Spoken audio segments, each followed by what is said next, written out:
ছোট্ট রিনি বাড়ির সবার খুব আদুরে হলেও ঠাকুমা তাকে মোটেই ভালোবাসেন না। তার অপরাধ, সে মেয়ে, তাই আবার কালো। কিন্তু রিনি এত কিছু বোঝে না। সে বরং ঠাকুমার পায়ে পায়ে ঘুরতেই ভালোবাসে। পুজোর সময় গিয়ে ঠিক পেছনে বসে থাকে। যদিও ঠাম্মি পুজোর প্রসাদ প্রথমে বড়নাতিকে দেবেন, আর সবার শেষে রিনি। এই রকম ভাবেই চলছিল। কিন্তু একদিন ঠাকুরের প্রসাদের জন্য রিনির সবচেয়ে পছন্দের মিষ্টি গোলাপজামুন আনা হলো। বেচারি ছোট্ট রিনি পুজো দেওয়ার আগেই সেখান থেকে একটা তুলে খেয়ে ফেলল। আর যাই কোথায়, ঠাকুমার বাক্যবাণে রিনি আর রিনির মা জর্জরিত। যদিও রিনি সব কথা বুঝল না। সে শুধু তার মাকে জিজ্ঞেস করল, মা, আমি খেয়ে নিয়েছি বলে কি ঠাকুরের একটা কম হয়ে গেল? তাই ঠাম্মি বকছে। হতভাগী মা এর কি উত্তর দেবে বুঝতে না পেরে মেয়েকে জড়িয়ে ধরে কাঁদতে লাগলেন। এত বকার পরেও ঠাকুমার মনের রাগ মোটেই যায়নি। একে তো তিনি মোটেই সহ্য করতে পারেন না রিনিকে, তার ওপর এরকম অনাচার। কিভাবে শাস্তি দেবেন এটাই ভাবছিলেন। এমন সময় রিনি তার ঘরে এসে বলে, ঠাম্মি, আমাদের ঘরের ফ্যানটা না ঘুরছেই না, তোমার ঘরে একটু শুই। তিনি কিছু না বলে মুখ ঘোরালেন। রিনি কি বুঝল কি জানি, ঠাম্মার ঘরে স্ট্যান্ড ফ্যানের হাওয়াতে সে মেঝেতেই ঘুমিয়ে গেল।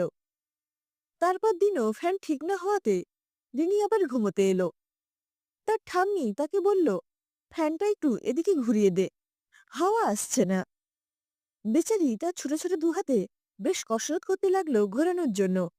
কিন্তু আচমকাই ফ্যানের উপরে জালিটা খুলে পড়ে গেল। রিনি সেটা একদম বুঝতে না পারায় চলন্ত ফ্যানের ব্লেডে তার বাঁ হাতের পরপর 3টে আঙুল সাথে সাথে কেটে বাদ হয়ে গেল। তারস্বরে রিনি আর্তনাদ করে উঠলে ঠাম্মি সাথে সাথে উঠে সুইচ অফ করে দিলেন। কিন্তু যা সর্বনাশ হওয়ার হয়ে গেছে। ওর চিৎকারে সবাই ছুটে এসে দেখে ঘরের মেঝে রক্তে ভেসে যাচ্ছে, আর তার মাঝে ছোট্ট রিনি লুটিয়ে পড়ে আছে। আর ঠাম্মিও কি হলো বলে চিৎকার করছেন বটে, কিন্তু কেউ খেয়াল করল না তার ঠোঁটের কোণে সূক্ষ্ম বাঁকা হাসিটা। এরপর হাসপাতালে দুদিন ধরে জমি মানুষের টানাটানি হওয়ার পর বাড়ি ফিরেছে রিনি। অধিক রক্তক্ষরণের জন্য খুব দুর্বল হয়ে গেছে। আর আগের মতো দুষ্টুমি করে না, খেলতেও পারে না। বড্ড ব্যথা করে হাতে, চুপচাপ শুয়েই থাকে।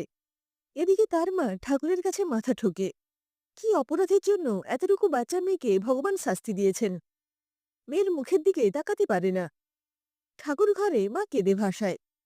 বাবারা স্বভাবতই বাইরে কঠিন হয়, কিন্তু একমাত্র মেয়ের এই অবস্থা না পারছে সে দেখতে, না পারছে বউকে সান্ত্বনা দিতে।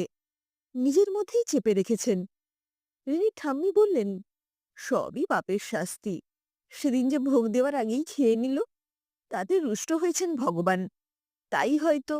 কিন্তু এখন ভেবে আর কি হবে, যা হওয়ার হয়ে গেছে। ভবিষ্যতে যেন না করে খেয়াল রেখো। মায়ের মন বিশ্বাস অবিশ্বাসের দোলায় দুলতে থাকে। মনে মনে প্রশ্ন করেন, এ কেমন ভগবান, এইটুকু বাচ্চাকে এইভাবে শাস্তি দিয়েছেন সামান্য মিষ্টি খাওয়ার জন্য? বেশ কিছুদিন ধরেই কল্যাণী দেবী রাতে ঘুমোতে পারছেন না।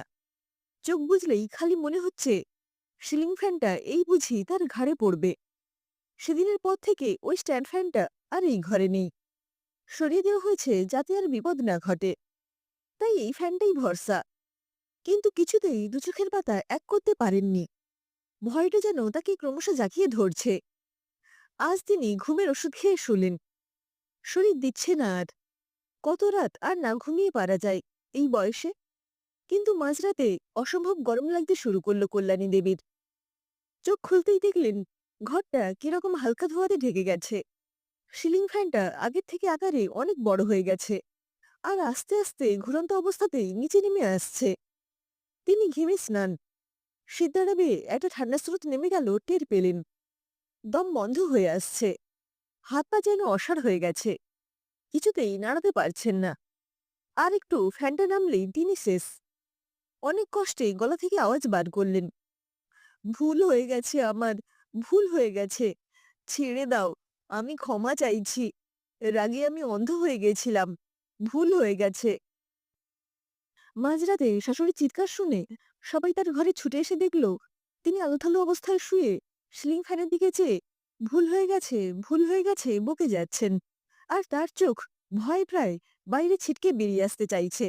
এর মধ্যে রিনিও ঘুম থেকে উঠে চলে এসেছিল সবার মাঝে।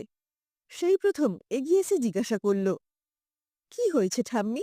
এরকম অবস্থায় রিনিকে দেখতে পেয়ে তাকে জড়িয়ে ধরে হাউমাউ করে কেঁদে উঠলেন কল্যাণী দেবী। আর বললেন, ভুল হয়ে গেছে রে মা, ভুল হয়ে গেছে। আমায় ক্ষমা করে দে। সেদিন ফ্যানের জালিটা আমি নিজের হাতে হালকা করে খুলে রেখেছিলাম তোকে শাস্তি দেব বলে।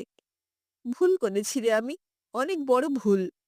আজ আমার আরাধ্য দেবতাই আমাকে শিক্ষা দিলেন। আমি বুঝেছি। তুই আমায় ক্ষমা কর, নয়তো আমার প্রায়শ্চিত্ত হবে না। ক্ষমা কর। ঠাম্মি চোখের জল ডান হাতের আঙুল দিয়ে মুছে দিতে দিতে ছোট্ট রিনির ছোট্ট উত্তর, এ মা ঠাম্মি, কাঁদে না। আমি তোমাকে খুব ভালোবাসি।